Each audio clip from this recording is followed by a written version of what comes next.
Good morning! Samahan niyo kami ngayon na pumunta sa New by Vikings sa SM Aura, 6th floor, McKinley Parkway, Taguig.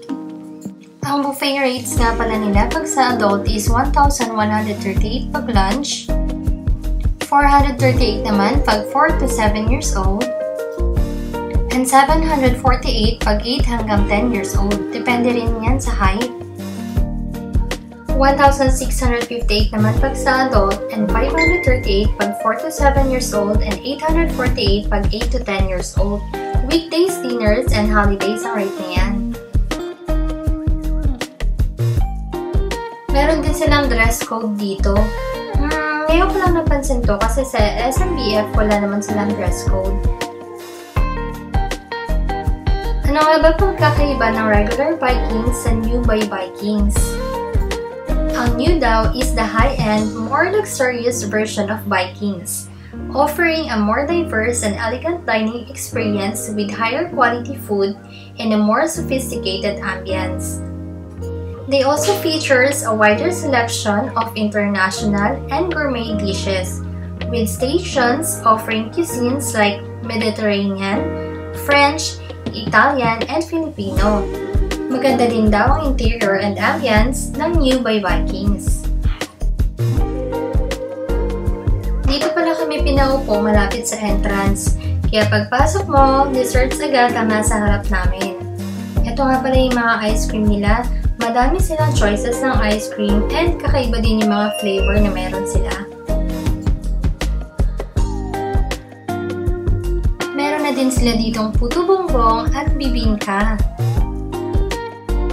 Titikman natin yan mamaya kasi sa SMBF masarap yung puto bongbong nila. Nandito din sa harap yung mga candies, pang topping sa ice cream, at ibang desserts sa pangbata.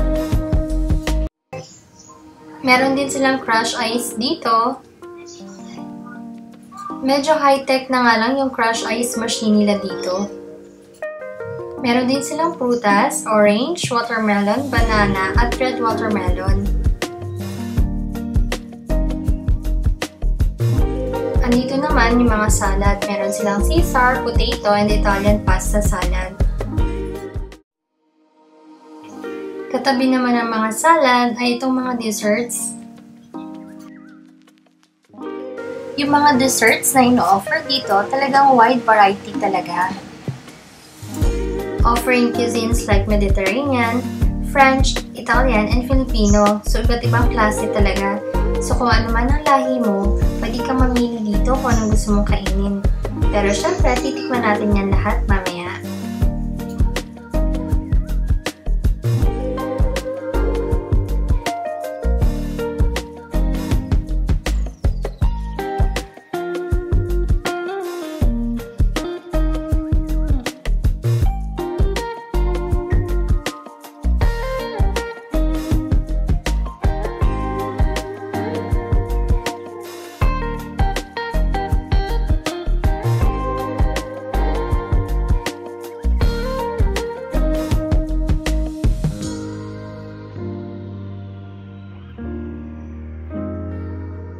Natakam na ba kayo sa mga desserts?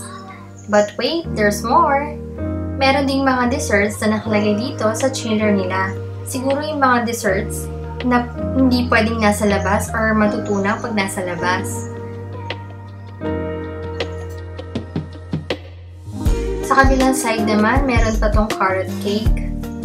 Meron ding raspberry mousse. At meron ding blackberry.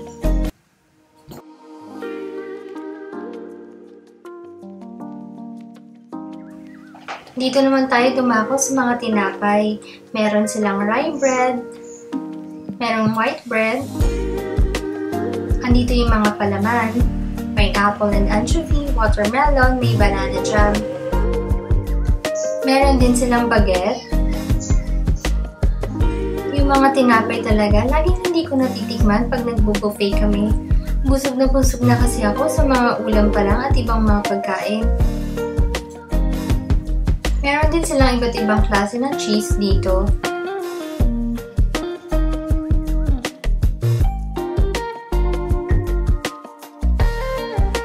They have Edam cheese and peppered leona. Meron ding cheddar cheese and farmer's ham. They also have emmental cheese and carrot leona. Meron din silang egg salad na nakalagay sa cone.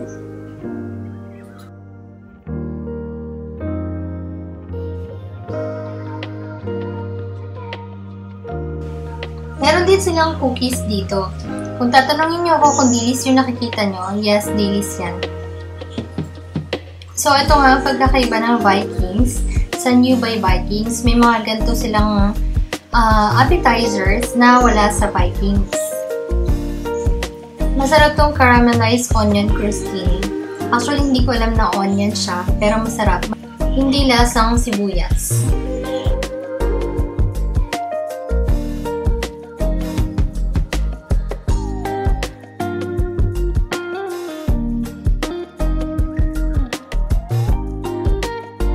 Pagkatapos ng mga appetizers ngayon, nandito naman banda ang mga California maki, sushi, sashimi, na gustong-gusto at paborito ko.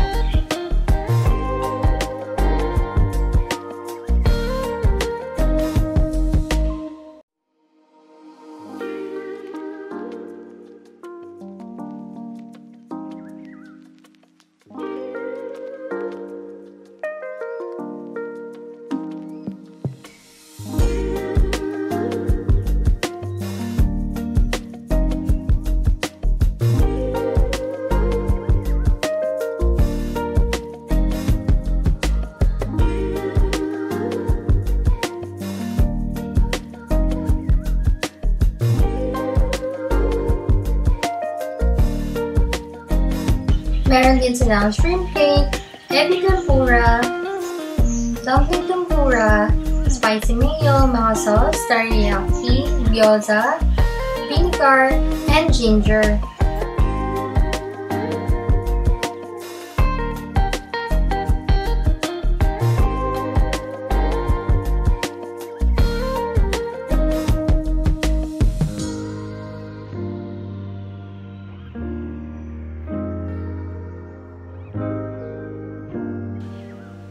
Katulad ng Vikings, ang New nag-offer din ng unlimited wine, beer, and other juice and beverages. Mas malaki nga lang yung wine or bar counter nila dito. Dito nakalagay sa fridge yung mga Chinese beer nila. Andito naman yung mga coffee. Meron silang espresso, americano, cappuccino, and latte. Kakaiba din yung mga juice na ino-offer nila dito. Papaya carrots, wild berries. Itong mga soda, hindi pala available yan nung pumunta kami. Meron din silang soursop juice, mango, and kiwi. Andito naman yung draft beer. Meron din silang dalawang klase ng soup dito.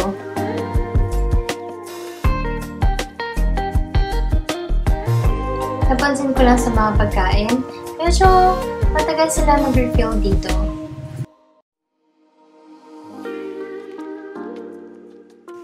Etong beef curry naman nila, parang wala akong makitang beef, mas madami pa yung sauce.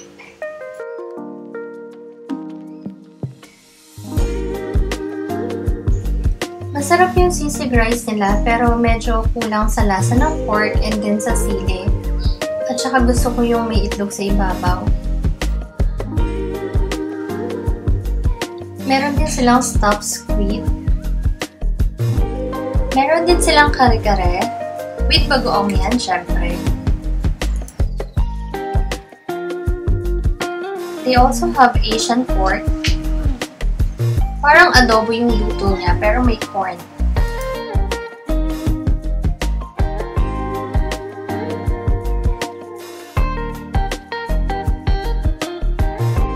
Meron din silang iba't ibang klase ng dumplings and siomai. Medyo makapal lang yung pambalot nila.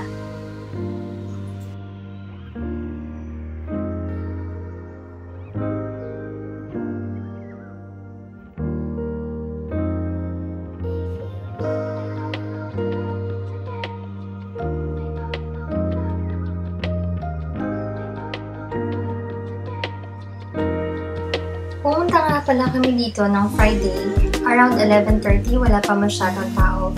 Pero pagdating ng 12 to 1, dumami na yung tao. Medyo maliit nga lang yung space nila dito compared sa Vikings SMBF. Maganda naman talaga ang interior dito sa may SM Ara. Pero, yung mga couches nila, hindi nila masyadong nalilinis. Pumunta kami dito ng 11:30, maaga pa yun. They offer only lunch and dinner. Yung binigay sa aming table and upuan, medyo madumi, may mga kanin pa, at saka mancha yung couch.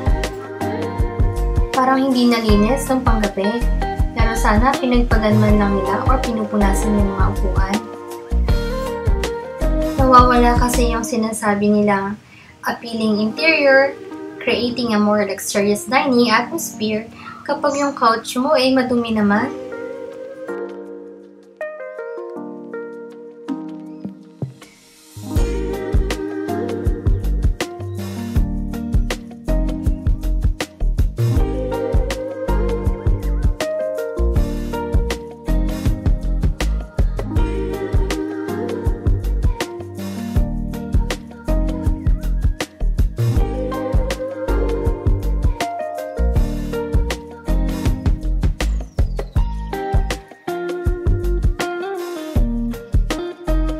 Dito naman tayo sa Western cuisine.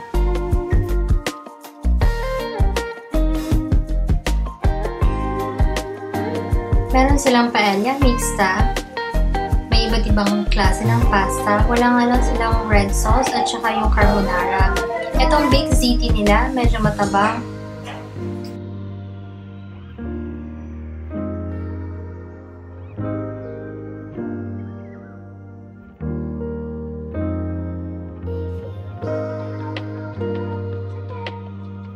Pwede ka rin mag-additional ng seasoning like salt and pepper, herb oil, chili salt, or parmesan cheese, yung mga pasta and pizza mo. Meron din silang pizza dito pero 3 klase lang. Unlike sa SMBF, madaming klase yung pizza. Hindi masyadong crunchy yung crust nila.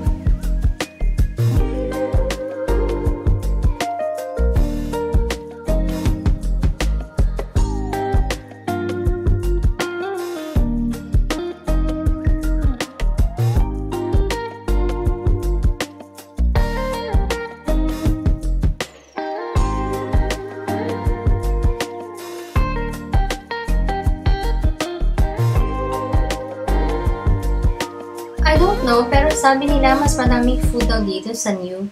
Pero para sa akin, mas madami yung food sa Vikings. Bakit ganun?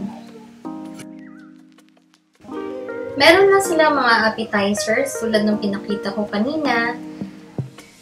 Pero hindi naman din siya masyadong nakakain.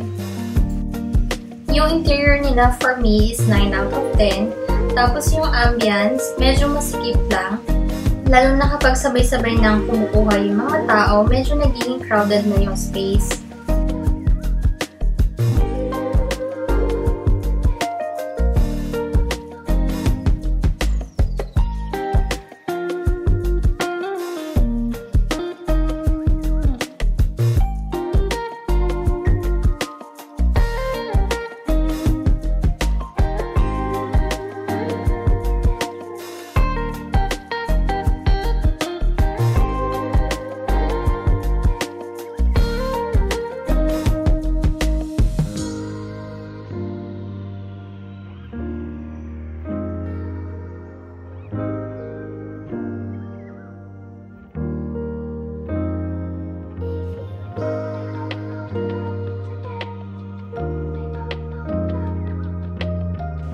Kumuha nga pala ako nitong egg salad, tomato and onion crostini, buttered shrimp, tempura, sashimi, and yung beef and lamb na steak nila.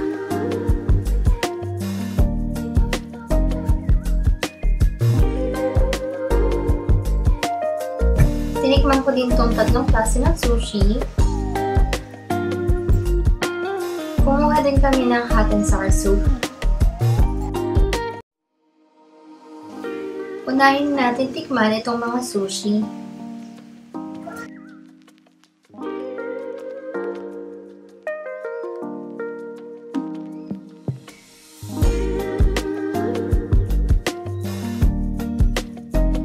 I-rate ko yung mga sushi ng 7 out of 10. Pwede na!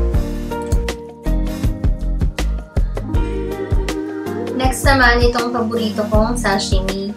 Actually, mas maganda pa yung salmon doon sa may SMBF kasi medyo matataba or malalaki pa yung hiwa. Pero dito, parang sobrang nipis naman. Parang siyang 40 GSM na bond paper. Sobrang nipis. Nakita nyo? I-rate ko siya ng 7 out of 10. Tinikman ko din tong blue cheese nila. I tried blue cheese before, pero sige, itatry ko na lang din, baka magustuhan ko yung lasa. I-rate ko yung blue cheese as 3 out of 10. Hindi siya masarap for me. Ito nga pala yung sweet and sour chicken nila. Expected ko na walang buto, pero may buto siya. Tsaka medyo matigas yung laman niya. Sweet and sour chicken, 7 out of 10. Yung mga stuff din nila dito, hindi masyadong approachable tsaka accommodating. Mga nakasimangot pa. Ito naman na iti-try ko, yung mga appetizer. Ito nga pala yung egg salad. Unang kagat, makunat na yung cone niya. Tsaka hindi ko malasahan yung egg.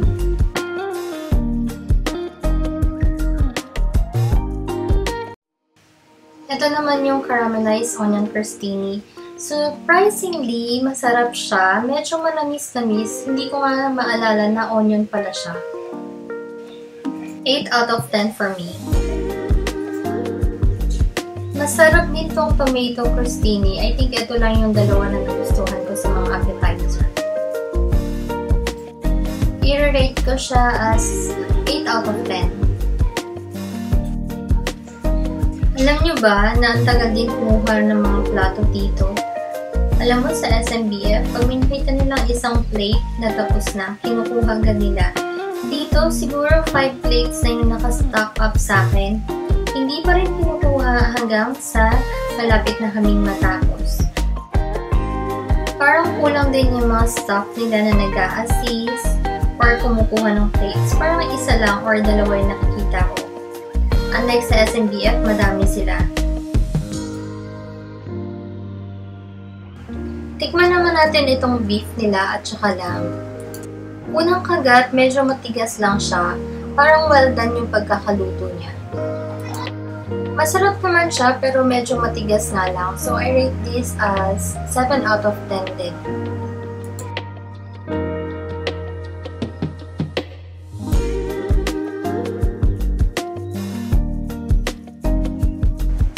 Tikman naman natin yung isa sa soup nila.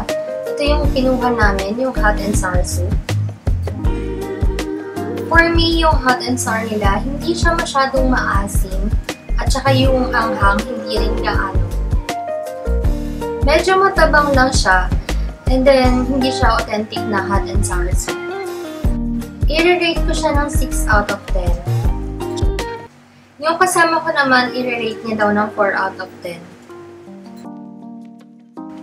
Again guys, yung mga comments, suggestions, and rates namin sa mga pagkain ay base sa aming opinion lamang. We are not against the restaurant or sa mga pagkain. Ito po ay base sa aming mga panlasa.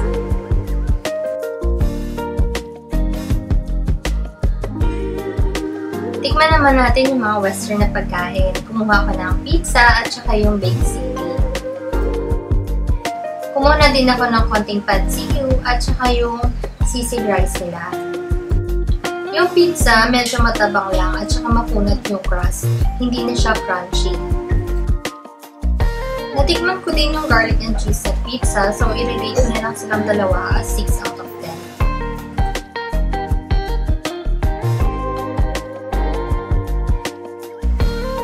Yung baked ziti naman, 7 out of 10. Pwede na. Nagustuhan ko dito yung sisig rice nila. Masarap siya, so for me, this is 8 out of 10.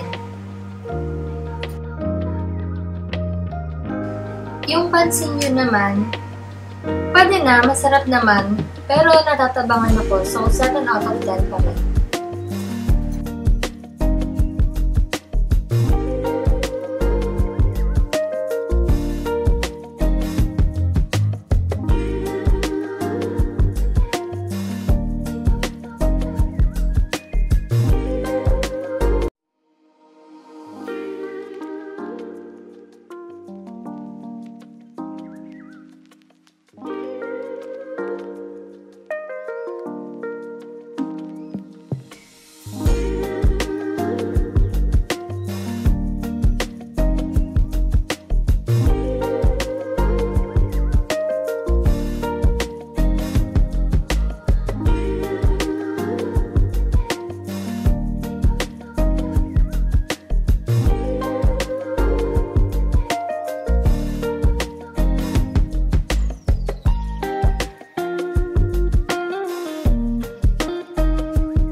Kumuha na din kami nitong tofu, tinikman namin.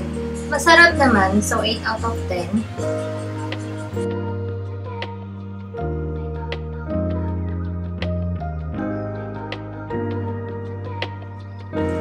Itong mga cakes and pastries naman nila is okay lang din.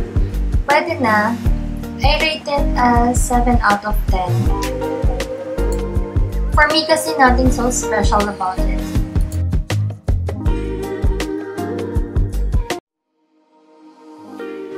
Ito nga pala yung mga kinuha naming ice cream, yung green tea, vanilla, ube, chocolate mint, at pistachio.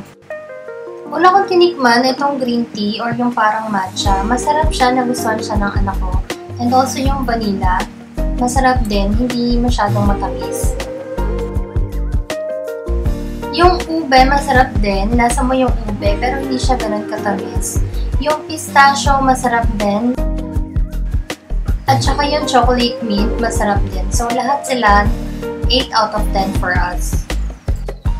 I think yung ice cream yung mga pinaka-nagustuhan namin at saka binalikan namin is yung vanilla, pistachio, at saka yung green tea.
Kumuha na din ako nitong mga dessert na nasa chiller kanina.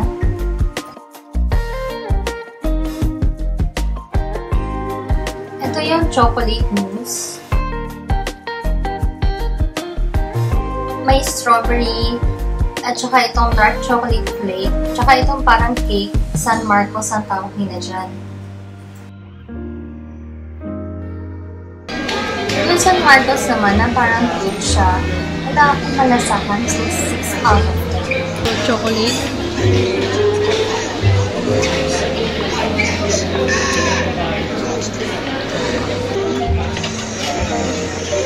Itong chocolate, masarap siya.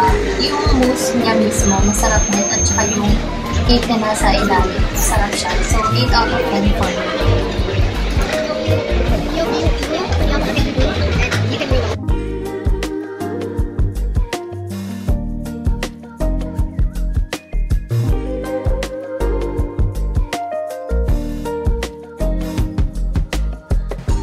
Itong sour berries naman, 7 out of 10 kasi sobrang dami ng cream or sobrang kapal ng cream niya. Tapos, nilagyan lang ng strawberry syrup or berry syrup.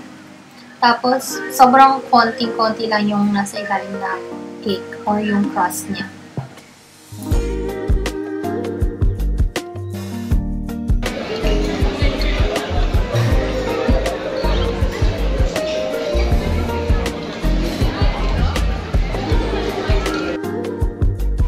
Ito yung sinasabi ko sa inyo, ang dami na naming plates, so hindi pa nila kinukuha. Our bill is 3,000 plus for 4 packs na yon, 2 kids and 2 adults. Itong Lamington naman, 6 out of 10. Parang chocolate cake lang nila, tapos binilagyan ng coconut. I'm a fan of cream puff. Nakatikim na ako sa Hong Kong and Japan, and this is 5 out of 10 for me. Sobrang hindi siya masarap. Yung pinaka-cream niya sa loob, hindi ko malasahan. And then, itong parang red velvet na cake na nilagay nila sa toppings, naglalaglagan pa. So, isang bite lang talaga, hindi ko na naubos. Bago matapos ang vlog na to, ito din yung hindi namin titikman, yung puto bongbong, kasi sobrang daming pila at haba ng pila kanina. So, excited akong matikman kung katulad dito ng nasa SNPF.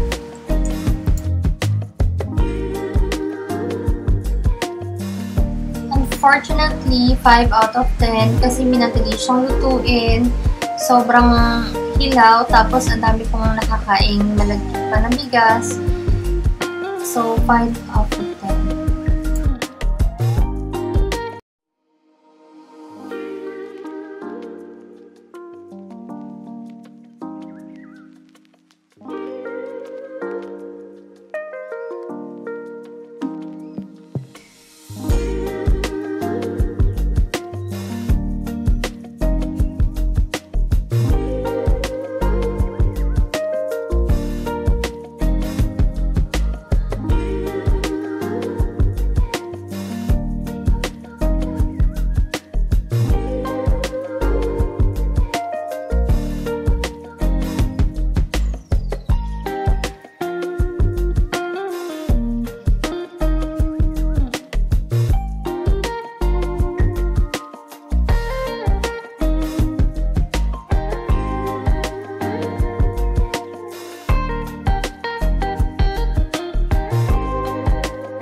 Thank you for watching our vlog. Sana may natutunan kayo. Please like and subscribe our channel. And please write a comment kung saan may masasarap na pagkain at restaurant here around Metro Manila. Pupuntahan natin at bibigyan ng honest food review.